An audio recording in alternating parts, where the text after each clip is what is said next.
كل آمن بالله وملائكته وكتبه ورسله لا نفرق بين أحد من رسله لا يكلف الله نفسا إلا وسعها لها ما كسبت وعليها ما اكتسبت ربنا لا تؤاخذنا إن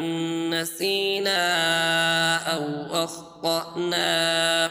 وقالوا سمعنا وأطعنا غفرانك ربنا وإليك المصير ربنا ولا تحمل علينا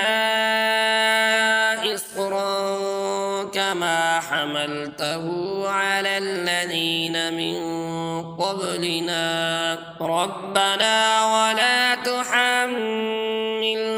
ما لا طاقة لنا به واعف عنا واغفر لنا وارحمنا أنت مولانا فانصرنا على القوم الكافرين.